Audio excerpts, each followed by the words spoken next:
Hey, it's State of State. We got your Nittany Lion update. It's a football discussion with Tom and Justin, so kick back and press play. With former Penn State and NFL defensive back Justin King, I'm Tom Hannafin. This is State of State. This podcast is presented by BetOnline. BetOnline is the world's most trusted betting platform and your number one source for everything football, from the NFL to college football kicking off. BetOnline is every stat, every matchup, and even live odds and spreads while the games are being played. You think you know your stuff? Well, get in on the winner-takes-all $300,000 NFL Survivor Pool for the upcoming season. Now, when the games are over, head to the online casino and get in on a game of blackjack or poker or unwind with one of over 150 slots games. Head to betonline.ag today and use the promo code BELIEVE, that's BLEAV, to get in on the action. State of State is presented by BetOnline. The game starts here.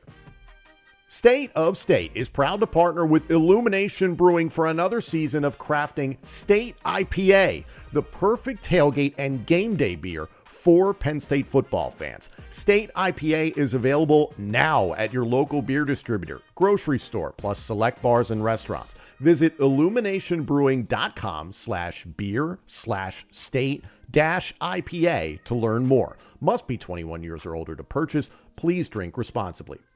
Also, State of State is a proud supporter of Blue White Outfitters. Blue White Outfitters was created as a retail shop meant to highlight the confidence, competitiveness, and fearlessness of the elite athletes found throughout the history of Penn State University. Check out their Lockdown U and Lawn Boys merchandise today and keep an eye out for State of State gear coming to Blue White Outfitters soon.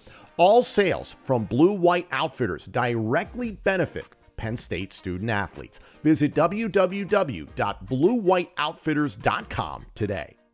Ladies and gentlemen, week one of the 2024 Penn State football season is finally upon us. We have football this Saturday at 12 p.m. Eastern on Fox. Number 8 Penn State opens up the season on the road in Morgantown, West Virginia, to take on the West Virginia Mountaineers. Justin, I am ecstatic to have football back. How do you feel? I'm excited. We're here. I mean, we got a little appetizer last week with some games, high school games going on, a little college across the water, and now we get it cracking here at the Big Ten. Let's go. And the Big 12. There you go. Nice little interconference power matchup to start the season. And the words of James Franklin earlier on this week, quote, "You feel like you blink and we're back. It's gone so quickly." That's exactly how it feels. Like, comment, subscribe, rate us, turn on notifications, get at us on YouTube in the comment section, get at us on social media at State of State Pod. And if you haven't done so already, you can become a member of our YouTube channel and get all upcoming episodes of State of State ad-free for just 99 cents a month. Once again, if you subscribe, that's great. If you join, hit the join button on our YouTube channel and you can become a member for just 99 cents a month. Ad-free shows. I know how much people hate ads. We're giving it to you. All right, diving into this game, I want to first bring up a quote by West Virginia defensive lineman Eddie Vesterinen. I believe that he is from Europe. I am blanking on the country, but I think that I'm probably butchering the pronunciation of his last name. Eddie said earlier on this week that West Virginia took things personally last year between Penn State and West Virginia. For those that maybe recall, the game ended on a late-minute touchdown, last-second touchdown by Penn State. Ultimately, the final score being 38-15. And Eddie V, this defensive lineman, saying that West Virginia took that personally because one could have potentially interpreted it as running up the score. So I'm here for a number of reasons to remind West Virginia fans that may be discovering this podcast. One, the Mountaineers did an onside kick right before that last possession, right? Penn State had a short field. Then Neil Brown decided to continue to call timeouts, hoping to maybe make a comeback and potentially shorten that lead, which at the time I believe was 31-15, something like that. Something like that. And then Penn State just was continuing to run the ball. And then, by the way, that touchdown came from the 5-yard line. So what's the old adage, Justin? If you can't stop them, whose fault is that? Coaching and culture, right? I keep talking about it, but no, at the end of the day, guys are out there to try to make a play, especially at the end of the game. Like guys, they're not playing 50%. So I mean, you have to stop them, and that's what gets tricky in football, like the unwritten rules and how people approach it. But I say keep the gas on until the wheels fall off, because that's how you. I mean, when you try to mitigate those things, that's when injuries happen. Mostly, I don't know if it's a bad folklore or what, but press the gas until the end of the whistle. I agree with you. I love that there's just a little bit of bulletin board material, because this is, there's history between these two teams. Obviously, the game last year, sure, but many decades ago, there is history between these two teams. So if this is something that does bow up into a rivalry, I'm not going to be mad about it or anything, but it's nice to have just a little extra impetus. And I also want to say this, the line that Eddie V said of, quote, "I took that personal." I get it. We all watched The Last Dance during the pandemic. It was great. Awesome line by Michael Jordan. It's grammatically incorrect. So you say, "I took it personal." You sound like an idiot. Just like those people who say, "I'm built different." No, you're built differently. So these things drive me absolutely insane. And now I will end my Gran Torino, get off my front porch rant here. So I'm next game week, Justin. I'm excited. You communications communications journalism major. I have it on my wall. I mean, this stuff drives me nuts. One thing I'm very excited about. Earlier on this week, Penn State Athletic Director Pat Kraft, 8-year contract extension, roughly $2.26 million averaged annually over that contract. What do you think about the extension for Athletic Director Pat Kraft?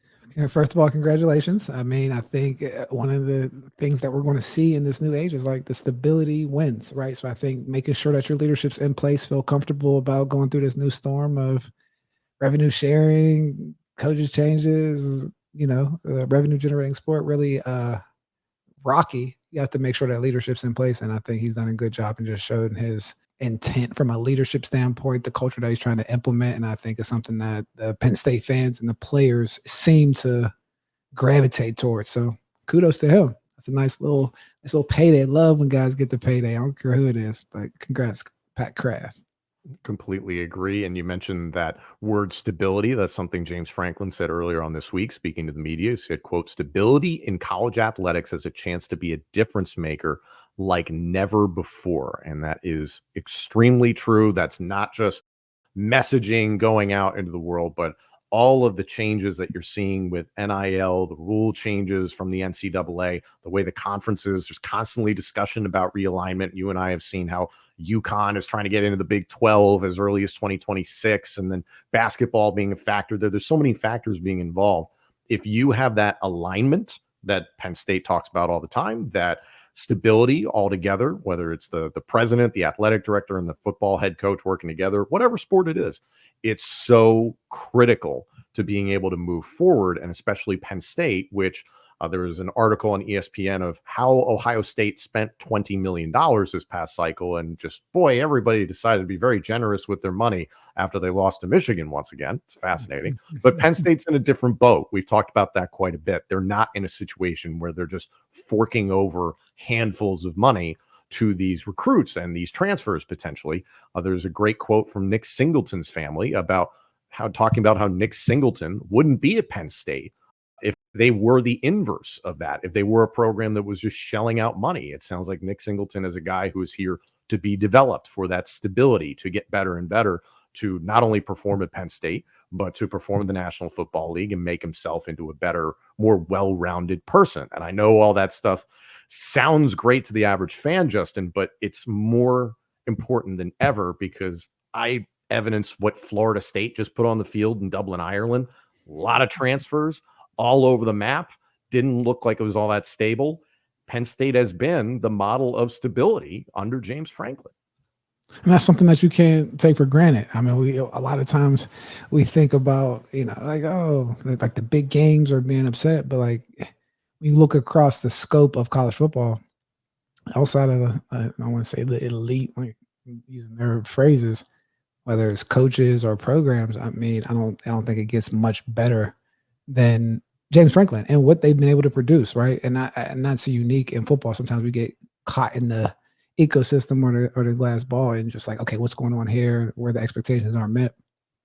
If you scale out a little bit, man, the makings of Penn State and where they have gone from the time that he's taken over till now has continuously gone up. Might have been some dips that we lived through, and maybe whether it's a culture personality thing that the fans don't always vibe with, like, because the results are the results, and like they're continuously moving in the right direction. A lot of things that I'm speaking to, even with parents and going through the recruiting process, NIL, Penn State is like a model, just to be objective from my business standpoint. Like, it is a model in the sense of when you talk about stability and how they're approaching it, it's somewhat of an old school approach. But I believe if you double down on that with a little bit of wrinkles of the new stuff and right asset allocations and things like that, you're set up for success, because these families that I'm speaking to, like, they want some level of stability, and not just to say it, but like see it, right? And what have you produced? How has things been? And that's one thing that I could say that he's been consistent on the whole time, is just that culture that he's building from a level of stability and where people are expected to be and the value that they're expected to provide. So I completely agree that that's going to be a deciding factor. I think a lot of people are losing track of, because the money gets the headlines, right? But at the end of the day, games have to be played, even at the high school level. We've seen IMG just recently lose to a team in Utah, right? It's not always about, it's like how you bring the talent together, and is it underneath the culture and identity of that program. And identity was a big thing we spoke about last year. And that coach is no longer here when we talk about the offensive side of the ball. So just make sure that identity goes across both sides and keep plugging away. But the stability of what Penn State has been, I think, is commendable. Looking at this game, there are plenty of national pundits, I think, trying to stir up extra intrigue in this game. Yes, it is the number 8 team in the country going on the road to open up the season. It's an unranked West Virginia team who did end the season very, very strong last year, won 4 of their last 5 games, won their bowl game as well. I've spoken glowingly about what quarterback Garrett Green is capable of. Was about 2,400 yards passing last year, over 700 yards on the ground. I would put him closer to what a Trace McSorley was once upon a time for Penn State, and maybe even a little bit better of an athlete than Trace was. So I think Garrett Green, with an extra season and that time to really develop at West Virginia under Neil Brown in a quarterback-friendly system, is going to create some problems for Penn State. We sung the praises of this offensive line, especially going into last season. They have a lot of familiarity with that. And I think something that was interesting last year in this matchup, Justin, is that there are plenty of transfers in the secondary. That's rough the first game of the season. Now, some of those guys have had a chance to settle in at West Virginia, and you and I have talked about Garnett Hollis Jr. transfer from Northwestern to West Virginia, speaking about this matchup. So there's familiarity with Big Ten competition, all that sort of stuff. Do you agree or disagree with the story out there that Penn State is on upset alert? Anytime you go into West Virginia in a night game, or just even not even a night game, but just to start the season in a lot of unpredictable situations, whether it's just your first game, I think you have to be on your toes. I've talked to a lot of West Virginia alumni and fans, and they seem pretty confident. I feel like they feel about what's the name of their stadium? I don't know. Sorry guys, but they're probably that's bulletin board material for. I'm not Rocky Top. That's Tennessee. That's Tennessee. That's Tennessee. Yeah. They sing a song about something. I don't know, but when they get the hold on, you talking about Country Roads, West Virginia? Country Road. Yeah. Okay. Millen-Pusker Stadium. There you go. Pusker. When they get to the Pusker, it sounds like they get to the Pusker. It sounds like West Virginia fans are very confident of the home field advantage at the Pusker. So anytime fans feel that way, I know how it is when players come into Beaver Stadium. They seem to have that energy. So guys, be on your toes and just punch them in the mouth. Hopefully all the hoopla of the season dies down, because they're going to be amped up. I mean, it's the opening game. Everybody's talking about taking it personally and all that good stuff. Thank you. I appreciate that. The name of the field is officially Mountaineer Field at Millen-Pusker Stadium. So the Pusker. The Pusker. I would love it if that's what they actually called it. That'd be amazing. Now, I'll say this as someone who attended the West Virginia game last year. You and I met up after that game to do a show, and that's a raucous, rowdy fan base. They came into State College looking to score the upset. So now that you've got however many their stadium holds 60, 70,000 strong there in West Virginia, Penn State fans will travel certainly, which is great. But yeah, you're going into a hostile environment. Penn State opening up the season on the road is a tough task altogether. And James Franklin articulated some of those things earlier on this week of just the little details of opening up on the road. And especially, Justin, not just, okay, you're traveling to the game, you're sleeping in a hotel. It's not that familiar, comfortable environment that every player gets used to at home, but it's also the fact that this is a team in Penn State that went through an intentionally tough training camp from a physical standpoint. And that was a specific direction from this coaching staff to get them ready for the season and to up the overall physicality of the team. So does that element worry you at all? Or do you think it's like, hey, you know what? They broke training camp, not this past Tuesday, but the Tuesday before, week and a half, plenty of time for the guys to kind of get situated. How do you feel about that? Yeah, I think it's enough time to get situated and do what they need to do. It's just making sure they don't come out slow at the beginning of the game, because a home field advantage, rowdy bunch. One thing about West Virginia is they're going to have athletes, and they're not going to be afraid to compete and play physical. So whenever that happens, you just can't let them jump on you. You got to take care of business. So I think that's the main situation, is coming out 0 to 60 from the first kickoff. West Virginia head coach Neil Brown had some kind words for offensive coordinator Andy Kotelnicki earlier on this week. Quote, I think he made a calculated decision. He looked at that roster and said, oh, yeah, they've got some players, especially at running back, tight end, and some young wideouts. And so he's got some pieces there, and there's a lot of things that he can do. How much of this game is going to be kind of a feeling out process, you think, for West Virginia? Because while it is relatively similar, the offensive personnel for Penn State, some changes along the offensive line, some changes at wide receiver. For the most part, this is still a good amount intact of what you saw last year, but Kotelnicki could put a twist on those things. Do you think that's a significant advantage for Penn State going into this game, or are we kind of all in that same boat of like, we'll see what it is? I think we're all in the same boat. Like, we'll see what it is. And it's just, the advantage they have is being home field, right? Like, it's hard going in your first start at an away game. I never really experienced that, but I can only imagine the nerves of a home game, and then going away, your routine's thrown off, and you just have to kind of find that rhythm, and just hopefully they get that quick. And again, we talk about those noon kickoffs. 7 o'clock wake up, make sure you're ready to go. Might be amped up and antsy the night before. Get some sleep, lay in the bed early. So all those little different things come into play that first game. And if they're ready to go and they're in their natural environment, it gives come out on a footing where you feel comfortable, maybe than the visiting team. So that's what I would be aware of, and see the spread starting to shrink a little bit, and take notice and punch them in the mouth. That's always my answer. Go punch them in the mouth. To your point, the spread, I think initially when the game was officially announced for big noon kickoff, 12 p.m. Eastern, I think it was about 12.5. And now it's, depending on where you look, it's hovering around 8. So, and that's in favor of Penn State, which is good, but it's interesting how that's shrunk slowly as the offseason has gone on. And you do wonder, is that concern over what Penn State is, or just a higher evaluation of what West Virginia could be this year? Yeah, we'll see what it is. James Franklin earlier on this week was asked about which position group he feels has had the most growth, and he answered about a few different positions, saying that he'd say wide receiver, quarterback, and offensive line were the 3 positions where he saw the most growth, and also said those are the 3 positions where we needed to see the most growth altogether. So that's encouraging.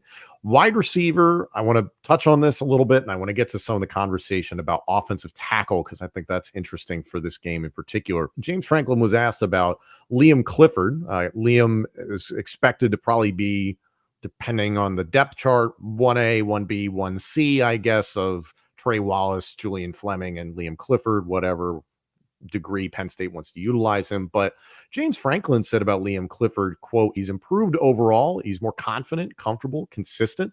He's faster than people give him credit for. He's got a big catch radius and a chance to be a playmaker for us this year.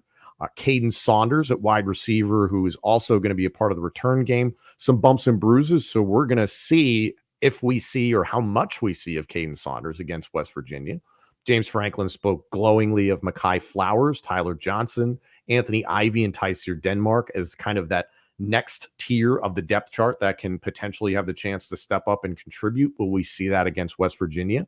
I'm not entirely sure, but it is still something that it's good to see that there's some depth being created at wide receiver. And then Julian Fleming. Franklin was asked about Fleming, and Franklin said, quote, Julian's done really well. Veteran presence, tremendous football IQ, physical, strong, tough guy who we think is going to make the tough catches for us, physical blocker, very good special teams player. I have a feeling I know what you think about that quote about Fleming, but I'll let you speak for yourself. It sounds like he's a good team player. That's good. You need those to win. I mean, we'll see. What about that? What? No, I'm just saying. No, I mean, there's some omissions from that I think we all expected there to be. It's like, oh, like a little bit more that word flash, that pizzazz or something like that. And you hear everything but. I mean, read between the lines. I've been kind of saying it. I don't want to beat a dead horse on it, but he's saying that he sounds like a solid addition, right? Like talk about a locker room guy, someone that you can trust, someone that the guys can look up to, is going to be where he needs to be. I mean, but he's in the business of telling the truth as well, because he doesn't want to probably put him in a position to go out there and then people are expecting him to do something, and it's like, under promise, over deliver. Mm-hmm. Hopefully. His comments on Liam Clifford, that he's faster than people give him credit for, that he can be a playmaker for this offense. How do you feel about that? To each his own. Everybody has an opinion. Like I guess he's the one seeing them, right? Like, we'll see if he start making plays on third down. I was interested because I think Liam Clifford against West Virginia, especially last year, he had some flashes where I was like, oh, this could be the guy who's maybe the number 3 overall. And we had a very different perception of that wide receiver room at the time. Of it felt like Keandre Lambert-Smith, Trey Wallace, Dante Cephas, maybe 3 or 4, depending on how much you thought of him at the time. But Clifford felt like that guy that could be Mr. Reliable within that wide receiver core, because he had some very good catches, very important catches within drives to sustain Penn State against West Virginia last year. So if this year, that incremental progress that James Franklin said he showed in high school and now is potentially showing at Penn State, boy, if you attach the word playmaker to Liam Clifford, I think there's a lot of people that'd be like, really? But that'd be a very pleasant surprise. I mean, making plays on third down, you get the tag of being a playmaker. When you need a play, who's going to make that play? If he's been doing that in certain situations, you can get that tag of a playmaker. A playmaker is not always someone that's blowing the top off. It's someone that's like reliable when I need a play. Sometimes I need a 7-yard play. Sometimes I need a 4-yard play. Sometimes I need a 12-yard play. Are you going to make that play? Right? So if he's that in a reliable blanket, that's extremely valuable to the consistency and first down mentality of an offense, to be able to open up the creativity to get the running backs, Drew Aller, throwing the ball, doing all these different things. So it's a beautiful Rubik's Cube to be put together. So we're going to see how they actually operate and execute their plan. So I'm excited. You want to win, put Liam in. That's probably I'm not going that far, but look, that'd be cool. That'd be great. That's a good shirt right there. That's a good shirt on bluewhiteoutfitters.com coming soon. In regards to some, I'm not, maybe we'll see how it goes. Maybe, you never know. James Franklin addressed red shirts earlier on this week. He has given, quote, green lights for offensive lineman Cooper Cousins and safety DeJuan Lane. For those that don't know, the green lights is James Franklin saying that they are not going to be applying the red shirt for Cooper Cousins and DeJuan Lane as of right now. Now, if an injury crops up and there's enough time to save them for a season, they will take advantage of that. But they have the proverbial green light where there's a list of other players that it's, hey, there's that 4-game limit. There's some different rules this year, so you can kind of play it a little bit differently, especially once the playoffs come around. But that's very exciting. I think we kind of knew Cooper Cousins was going to be somebody to rotate in at offensive line. In regards to a safety in DeJuan Lane, what do you think about DeJuan Lane? Do you know anything about his game in particular? From the standpoint of like an in-depth eval, no. I mean, a solid player that we're just looking to see. I mean, first games are always interesting to see, like what guys step out and do, whether in a new situation or a new team. So, I mean, I don't have enough to give, like, to stand my ground, but I think he's a solid player. Considering King Mac transferred to Alabama, there is an opportunity at that number 4 spot in terms of safety. And I don't think people are like 4 at safety, but considering Penn State's trotting out 3 with KJ Winston, Zakee Wheatley, and Jalen Reed, that 4th spot becomes very, very important. I want to circle back to offensive tackle here. James Franklin was not directly asked about left tackle, but he did answer some questions about right tackle. He said, quote, "We feel like the right tackle battle has been healthy and positive. That is between Anthony Donko and Nolan Rucci. We think we can win with both of them, and we think both of them will play." We've chatted about this a little bit, the possibility of both tackle spots not having a decided starter going into West Virginia. Again, the question was asked about right tackle, not necessarily left tackle. I wouldn't be surprised at all if you saw a lot of Drew Shelton against West Virginia, but that you do see Javen Williams getting in there. They've spoken very highly of what he can be. But again, hearing that question of who's the guy at both tackle spots, does that concern you, or is like, hey, it's week 1, this stuff's going to happen? Week 1, it's going to happen. You got to trust that the team's going to get better. You just want to make sure you're playing discipline, sound football week 1, and keep stacking on top of that. Flip side of the ball, defense, your favorite.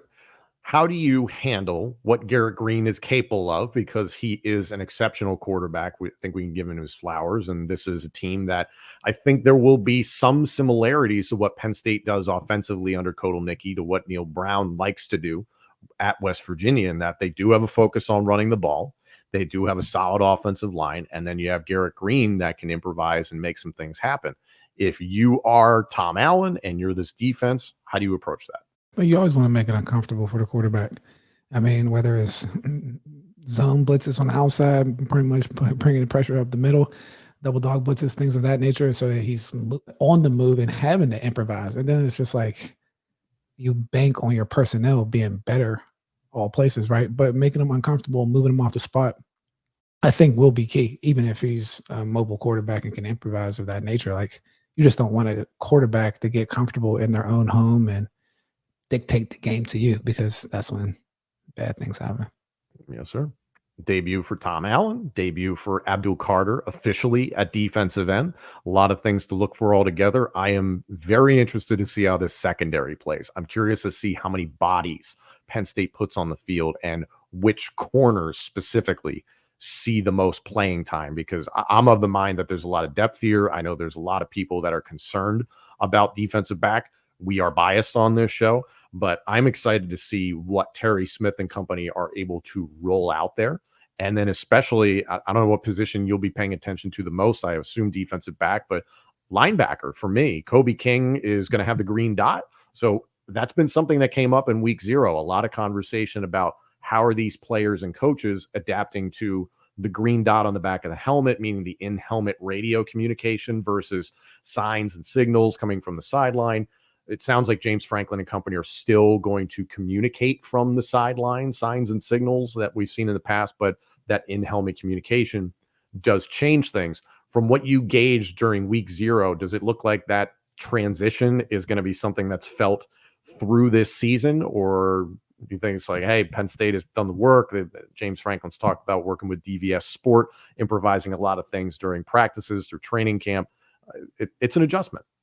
No, it really is. It's a full operation. I remember, again, when we were dealing with this at the XFL, you had to go through actual practices with the coaches just so they understood what was going on. So once the operation is clean and you're still giving signals, because anything can happen. You get hard hit, you might lose the reception, and then what happens? So I think they're going to rely on still signals often, but we get in the mode and it's working. I think it's quite easy. You're hearing, and then it's a level of communication amongst the person with the green dot and everybody else on the offense or defense. We'll see if there's any tech issues. It's always fun. But I'm really excited to see what Tony Rojas is capable of at linebacker and potential depth at defensive tackle. Does that position group look different than last year? Not necessarily physically, but in terms of overall performance and production. Anything outside of the obvious that you're looking for on defense? No, I'm just waiting to see what the whole picture looks like at first, and then I'll make my observations. We will have those observations this weekend. We will have a full recap episode of Penn State's opening game against West Virginia available this Sunday. We appreciate you guys. Like, comment, subscribe, rate us, turn on notifications, get in the comment section on YouTube, get at us on social media at State of State Pod. Tell us about how you guys are feeling about this game. And again, a friendly reminder, if you haven't done so already, you can join, you can become a member of our YouTube channel and get all upcoming episodes of State ad-free for just 99 cents a month. You can become a member of our YouTube channel right now. Thank you all so much for joining us. Enjoy week 1, the open of the 2024 Penn State football season. The number 8 Nittany Lions open up on the road against West Virginia this Saturday at 12 p.m. Eastern on Fox.